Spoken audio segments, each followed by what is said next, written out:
जी छोटा सा मजमून है। एक जमाने में लिखा था मैं वाला कि महफिल बेतकल्लुफाना महफिल है, इसलिए मैं करता हूँ। जरा माइक को मारी हो सब थोड़ा मारी ना। जिससे कार सुनाते हैं कि मजबूर है। अरे वाह वाह वाह। CAR कार, जिससे कार सुनाते हैं कि मजबूर है। नहीं खरीद करना साहिबो, ये कोई रुबा सदी कबल की बात है कि हमारे बुलंद इकबाल दामाद मियाँ असगर सल्लल्लाहु ने एक तजर्बेकार कार डीलर से 1957 की सेंटर लाइट फिएट खरीदी थी। वो निहायत दीदाज़ेब और खूबसूरत कार थी। जब वो अमेरिका चले गए तो वो कार गोया हमारे कब्जे में आ गई। बहुत अच्छे। और हम उससे मुद्दतों चलाते, बल्कि चलाते कम और बनाते ज्यादा रहे।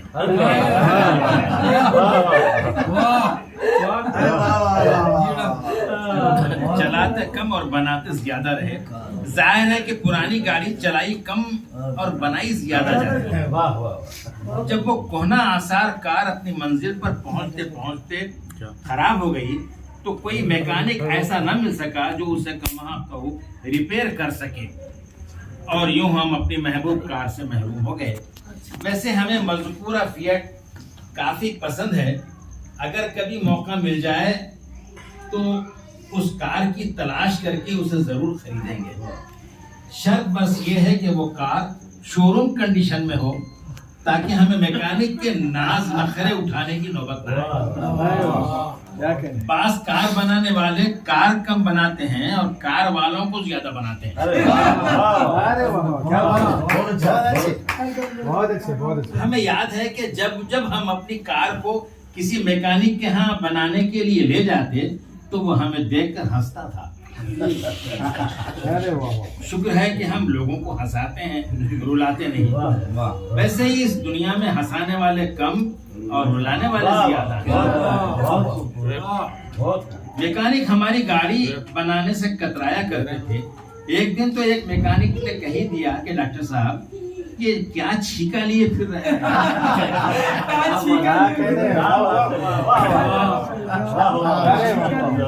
ये क्या छीका लिए फिर रहे हैं? आप इसे स्क्रैप में क्यों नहीं डाल देते? अब उसके बनाने का ख्याल तर्क कर दो। हम कहते कि भाई हमारी गाड़ी भी हेमा मालिनी की तरह शिकस्त शीशों के बीच ये गीत गाती है कि जब तक है जान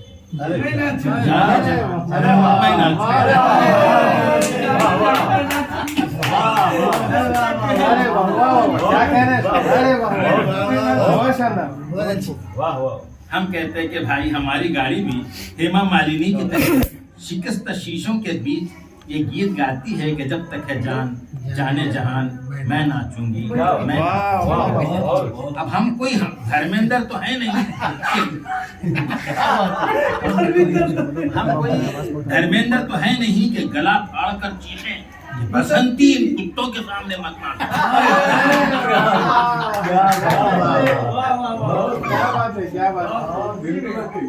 वैसे हमारी कार का नाम फिएट है, बसंती नहीं। क्या अर्ज करें, हमारी गाड़ी की कोई ना कोई चीज खराब होती ही रहती थी।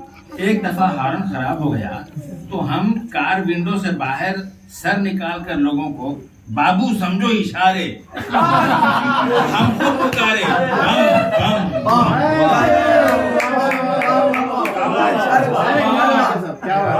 बम बम बम की सदाएं लगाते थे। हमारा शोर और हमसे ज्यादा गाड़ी का शोर सुनकर लोग आती आप रास्ता देखते। गुर्बत और शौक जब ये दोनों चीजें किसी शख्स में जमा हो जाती हैं तो लोग उस शख्सियत को अब्बास होता है।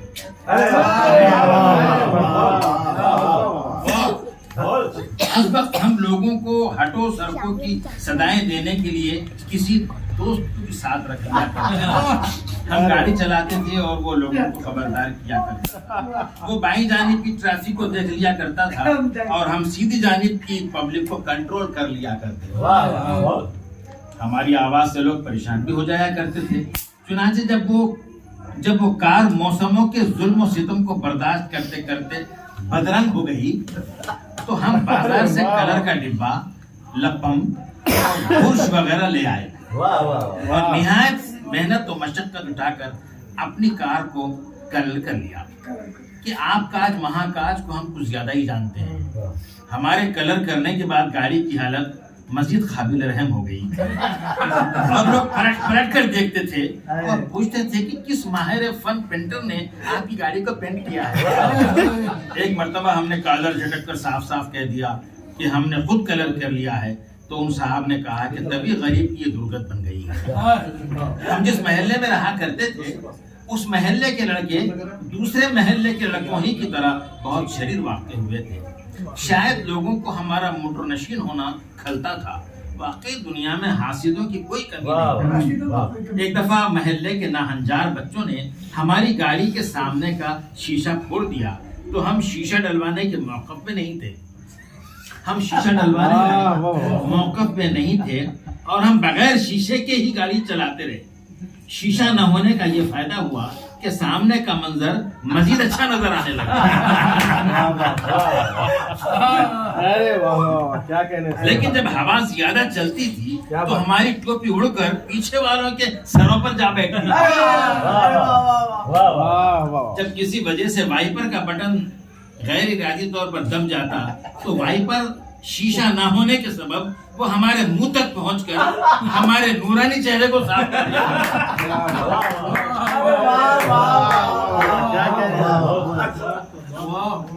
यादश बखैर अक्सर गाड़ी की बैटरी हाथ दे दिया करती थी।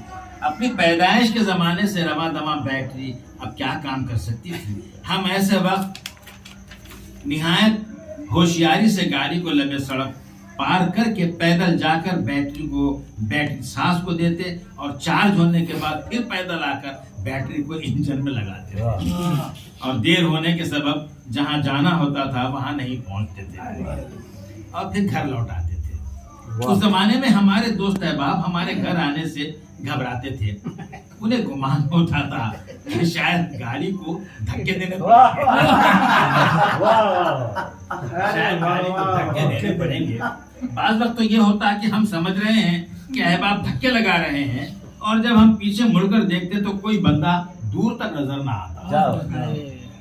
यूं तो हमने बहुत से मैकेनिक बदले, लेकिन कोई मैकेनिक माहिर फन साबित ना हो सका और हमारी गाड़ी शाही हाथी की तरह हमारे घर के दरवाजे पर झूलती रही। हमें उस वक्त बहुत मलाल हुआ जब कार के दरवाजे खराब हो गए और वो आप ही आप खुलने के आदी हो गए। एक दिन सुबह सुबह देखा कि एक बकरी अपनी आल औलाद के साथ हमारी मोटर में घुस गई है और आराम से अपने 2 बच्चों को आगे की सीट पर और आखिरी 2 बच्चों को पीछे की सीट पर सुलाकर खुद भी हमारी कार के स्टीयरिंग व्हील पर अपने सींग अटकाए आराम कर रही है। हम सोते में अपनी बीवी को नहीं जगाते, बकरी को क्या जगाते।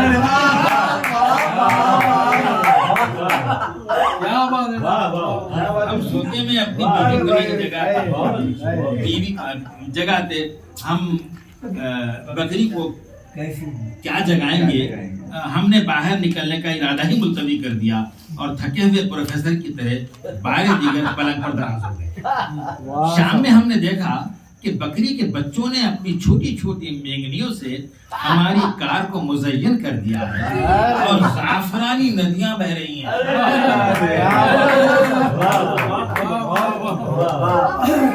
ज़ाफ़रानी नदियां बह रही हैं। ये भी एक हकीकत है कि जब जब हम घर बदलते तो कार रखने की जगह भी बदलनी पड़ती। एक मरतबा जावेद नगर में हमने एक मकाम पर अपनी कार पार्क की। सुबह क्या देखते हैं कि किसी शरीर बच्चे ने पत्थर मारकर हमारी कार के सामने का शीशा फोड़ दिया है।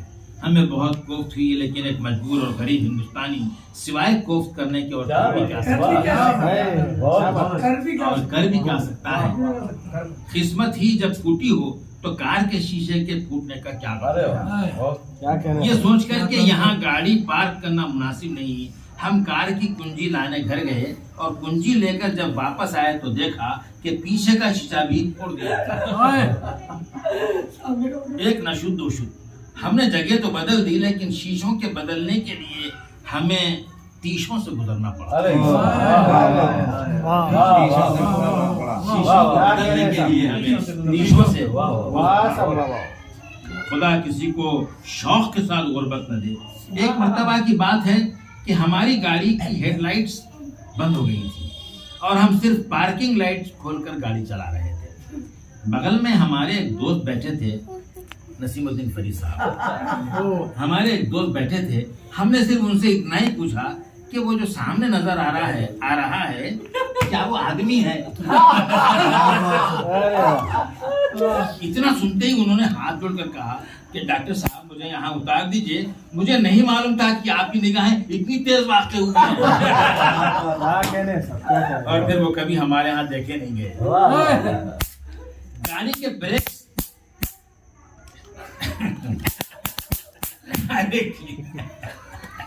आपके ने आगे मैं आ रहा हूँ, कैसा मालूम दुला है बहुत करते हैं। गाड़ी के ब्रेक्स अपनी कोहनगी के सबब ढीले हो गए थे। ब्रेक लगाने के लिए कुछ दूर पहले से हमें गाड़ी से कुश्ती लड़नी पड़ती थी। बाज़ वक्त तो खदरे गफलत के सबब हमारी गाड़ी का अगला बम्पर सामने वाली गाड़ी के पीछे बम्पर का बगैर आवाज किए बोसा ले लिया और शर्मिंदगी हमें उठानी पड़ती थी। क्योंकि हम बोसे की आवाज को लाजमी समझते हैं। हमारी गाड़ी अजहद शरीफ गाड़ी थी, बच्चों की सी मासूम, किसी भी कुंजी से स्टार्ट हो जाती थी। स्टार्ट हो जाती थी। एक दिन हम मियाँ बीवी कहीं बाहर जाने के लिए तैयार हुए तो गाड़ी की कुंजी मिल नहीं रही थी। बेगम ने अपनी तिजोरी की कुंजी दे दी। हमने इस कुंजी से गाड़ी को स्टार्ट कर लिया और कुंजी लौटाना भूल गए। दूसरे दिन मालूम हुआ कि उनके जेवरात में नाक की दाल कम है। उनके जेवरात में नाक की दाल कम है और यूं हमारी नाक कटने का मौका आ गया। हम नाक की दाल चुरा कर क्या करेंगे? नाक की दाल के पैसों में तो खट्टी दाल भी नहीं पक सकती। क्या बात है। नाक की दाल के पैसों से तो खट्टी दाल भी नहीं बन सकती। और फिर हम जेवर चुरा कर क्या करेंगे? जेवर हुस्न की बात हो रही है। जेवर हुस्न की बात और है। बहुत ढूंढा गया, मालूम हुआ कि नाक की दाल कान के झुमके में छुप गई। बगल में बच्चा और शहर में ढिंडोरा, शायद ऐसे ही मौके पर बोलते हैं। जिस जमाने में हमारे पास कार थी उस अहद में कैसेटों का दौरा था। एक कैसेट में 2 फिल्मी नगमे मिला करते थे। फिल्में और फिल्मी नगमे हमारी कमजोरियां हैं। इस शौक के सबब हमने अपनी कार में टेप रिकॉर्डर लगवा लिया था और कार चलाते हुए फिल्मी नगमे सुना करते थे। कार में मौसीकी कुछ और ही मजा देती है। हम अपनी कार में कार चलाते हुए मुगल आजम, कोहिनूर, दिल ही तो है, 20 साल बाद, अनपढ़ और वो कौन थी जैसी फिल्मों के नगमे सुना करते थे। इस बात पर हमने अपने दोस्त सैयद नबी नजीर, जो बहुत जीरक आदमी हैं, से पूछा कि इस तफरीक कैफ का सबब क्या है। इस तफरीक कैफ का सबब क्या है? तो उन्होंने जवाब दिया, चूंकि कार हर जानिब से बंद होती है इसलिए लॉस ऑफ नॉइज नहीं होता।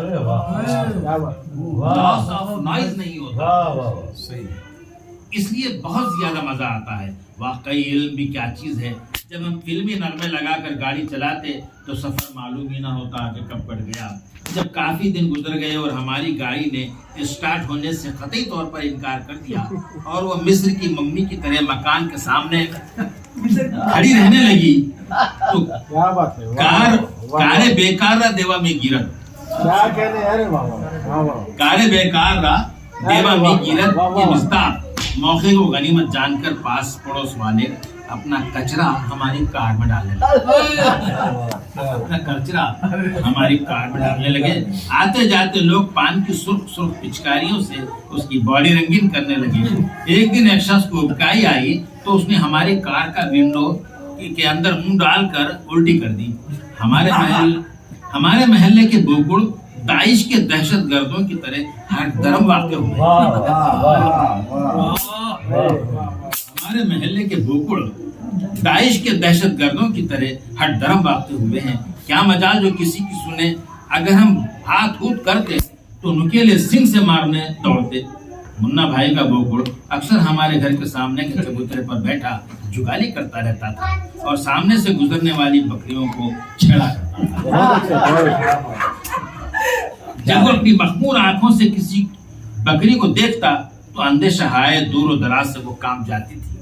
मुन्ना भाई से हमने कहा भी कि अपने बोकुड़ को संभालो, उसके चाल चलन कुछ अच्छे नहीं। अगर यही हाल रहा तो हम पुलिस में नालिश कर देंगे। हंसकर कहने लगे, बोकुड़ की शिकायत पुलिस थाने में सुनेगा कौन? गोंडे मवालियों की शिकायत कोई नहीं सुनता, बोकुड़ की शिकायत कौन सुनेगा? ये कहकर बीड़ी पीते हुए गुजर गए। बकरा बड़ा आवाज था। एक दिन एक बकरी का जो उस बोकुड़ ने इंतखाब किया तो बेचारी बकरी उस दहशतगर्द बोकुड़ से बचते बचाते हमारी गाड़ी में घुस गई और उसके पीछे ही वो बोकुड़। और फिर हमारी गाड़ी में उसने वो कयामत की धूम मचाई कि तौबा ही भली। उसके हुल्कों में तौबाहुश से कुछ ऐसी नादिर ना गुफ्ता बे चीखें बरामद होती थी, गोया दज्जाल आ गया है। उसी दिन गरीब बकरी के चारों पांव भारी हो गए। चारों पांव भारी हो गए और चंद माह बाद उसने हमारी गाड़ी के अंदर पूरे 4 बच्चों को जन्म दिया। इसे कहते हैं पहुंची वहीं पे खाक जहां का खमीर था। आखिर जब हमारी गाड़ी ने चलने से मुझको हाथ उठा लिया तो हमने भी उसे औने पौने फरोख्त करने पर हाँ कर दी और यूं एक सुनहरे और ख्वाब आवर दिनों की शाम हो गई। जहाँ गाड़ी खड़ी रहा करती थी अब वहाँ उसकी यादें इस्तादा हैं और हमारे लबों पर सुकून का ये नगमा फूट उठता है, तुम चली जाओगी परछाइयाँ रह जाएंगी, कुछ न कुछ हुस्न किराना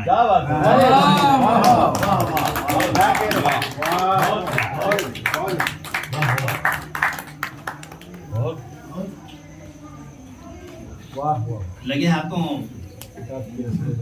रस्में जहाँ के लिए उनको मौसूफा को बनाना बहुत मुश्किल है।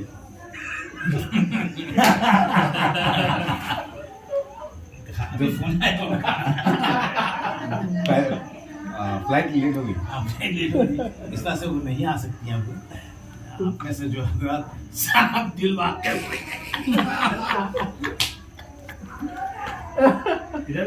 और मैं समझता हूँ वाहिद भाई के अलावा